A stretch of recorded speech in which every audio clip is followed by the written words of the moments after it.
mal de poumon, la tuberculose, pendant des années. J'étais d'abord dans un milieu où il ne fallait pas faire ce soin.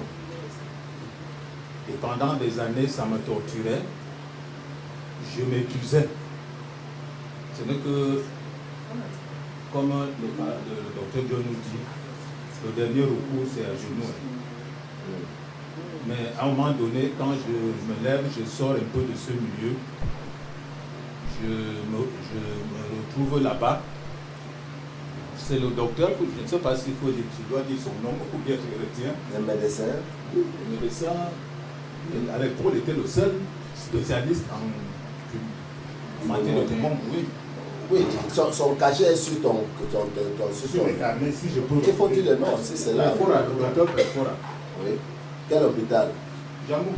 Mais avant ça, tu ne dis pas le nom de l'église, mais il faut expliquer que les gens comprennent que quand tu dis milieu, non, quand tu dis milieu, il parle de milieu là, il parle de l'église là où il était comme pasteur. Là, il dit milieu. Parce que sinon, les gens vont croire que c'est un milieu peut-être de sa maison ou quelque chose. Donc, il a pris la maladie pulmonaire à travers les choses qu'il fait comme travail dans une église. On va laisser les noms. Mais cette église qui est encore en vigueur aujourd'hui au Cameroun refuse qu'il ne fait pas le traitement.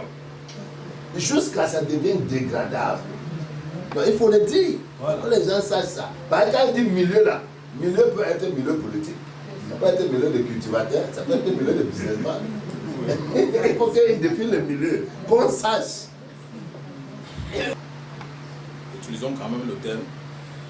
Bon, après quelques temps, par la grâce de Dieu, je me suis retrouvé un peu en retrait pour aller chercher maintenant ces soins.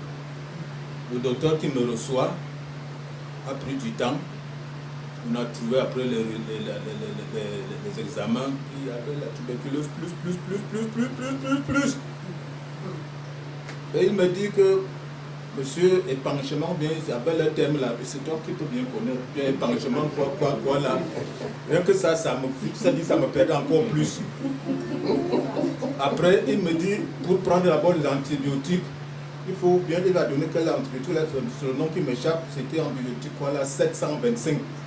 Je prenais d'abord ça à jeun, avant d'aller manger un peu plus de 2 heures de temps après. Bon, pour un premier temps, ça a semblé, oui, comme je tâchais beaucoup, ça a semblé un peu atténuer ça.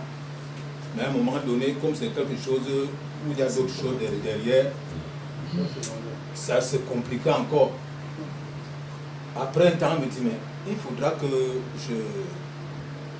coupe le poumon là. Il me dit, sortons un peu, on sort du cadre de Jamon, on va à la clinique, on appelle ça quoi? Il y a une clinique à Tchingan. Paul. Il y a une certaine clinique à, on appelle ça clinique de Tchingan, juste à... Oui, on va là-bas. Il m'a fait un examen où on mettait l'appareil ici dans le nez, ça entrait à l'intérieur là, on voit tous tes poumons sur l'écran comme ça. Il me dit, tu vois, voilà comment cela est déjà. À ce niveau-ci, on peut couler ici, beaucoup de papier, il écrit, il me dit, tu sors ici, tu vas dans tel bâtiment, tu faufiles comme ça, tu as telle porte, tu tombes devant un bout de papier. C'est ce que j'ai fait. Bon, j'ai reçu toute une liste des choses que je devais consommer. Je me suis mis à prendre. On a exclu le sucre qu'on vend, le sucre en morceaux là. On m'a écrit un sucre qui vient dans des petites boîtes, dans des pharmacies. Oui, il y avait ça dedans et beaucoup de choses aussi. Bien, ça a toujours semblé aller. Mais quelques temps après, quand je repartais, à un moment donné, il m'appelle, il me reçoit une matinée. Il me dit, mon ami, je ne te reçois plus. Ouais. Quand il m'a dit qu'il ne me reçoit plus, j'ai été obligé de prendre mon carnet et de prendre la route du retour à la maison. Et tu connais ce genre de choses-là, quand tu prends le chemin retour, tu peux imaginer que c'est fait. Voilà. Bien. Vous savez, quelqu'un qui a aussi à passer son temps à crier à la divinité, bon, pendant des années, je me suis dit qu'au moins il y a un dernier recours. Vous allez me mettre à genoux. Parler à Dieu avec larmes. Un jour. Deuxième jour, un collègue est venu me rendre visite. À un moment donné, il y a quelque chose qui s'est détaché de moi à cause de ce qu'il est venu prier avec moi. Je peux dire quoi? Je sentais mon corps comme s'il voulait peser sur lui-même. Cela s'est dégagé seul. Je le sens que j'ai encore, le physique se maintient encore bien. On a continué.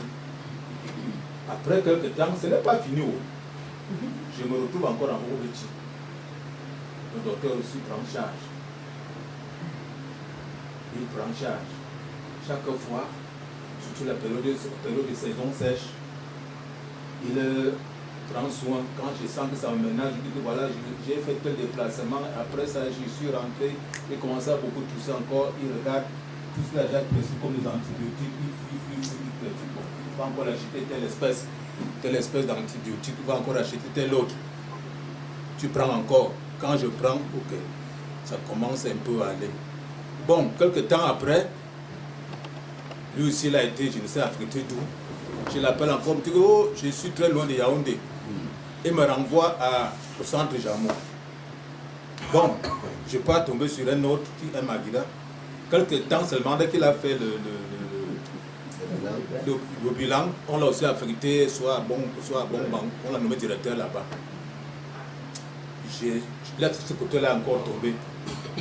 Il y a une femme, la femme qui m'a amené ici, dans notre quartier, un peu plus à Béatitude, elle doit être celle-là. C'est elle qui me conduit alors ici. Elle aussi avait déjà essayé au quartier, ça n'a pas pu tenir. Mais c'est quand j'arrive ici, quelques temps seulement après, moi je sens un réconfort, là où moi je sentais souvent le vide. C'est quand je sens ça, j'ai appelé maman ici. Maman Alice. Docteur Alice. Oui. Je suis allé, regarde-moi un peu cette affaire-là. Elle m'a dit, elle va me faire le scanner. Je dis, ok. Je n'ai pas assez d'argent, mais le plus que j'ai trouvé, elle dit, sans problème. Elle met dans l'appareil. Elle arrive, puisque ce que moi je voulais voir, c'était l'état des poumons. Elle dit que, mais ici, le poumon s'en va. Elle passe. Elle dit, l'œsophage. Elle détermine l'état. Elle passe. Elle dit, le foie a encore quelques amas de graisse, mais tu vas voir ça avec on va continuer à prendre les thérapies chez le docteur John. C'est après 6 mois qu'on verra. On va d'abord prendre ça. J'ai dit non, docteur, reviens un peu plus haut là. Les poumons, tu dis que c'est comment? Elle revient, elle dit que les poumons sont ok, c'est correct. Quand je le vois là, c'est bon. Je dis ok. On passe donc. C'est alors quand je reviens ici, je vais dire au docteur John Comer, il y a quelque chose de bien qui se signale. Est-ce que tu es au courant que voici ce qui m'a été dit après un test, après la prise de quelques mois seulement de thérapie ici. Voilà ce qui arrive comme résultat. En attendant que le reste soit dit. Amen. Alléluia. Amen. Comment c'est que le Seigneur a fait grâce à mon niveau. Et je rends grâce à Dieu. Je remercie beaucoup l'Éternel. Je remercie beaucoup le docteur John, énormément, parce que on se dira beaucoup de choses. Amen. Tel correct. Amen. Prends courage. Amen. Son anglais cassé plus que mon français. Il a parlé, je n'ai rien compris. Son anglais cassé, là, mais je passe. Bien. C'était correct. C'est pas ça, il dit courage. Courage. C'est ça. Donc, à travers ça, bien-aimé, il y a question vraiment que nous prenons courage. Amen. Comme ce matin, un frère nous reprenait là, faisons l'effort que les occupations de la vie ne nous amènent pas à perturber la prise de notre thérapie. Il y a du sérieux. Ce qui n'était pas guérissable est guérissage maintenant. Que cette, tu peux dire quoi, comme on appelle ça souvent ici. Oui, que ça quitte.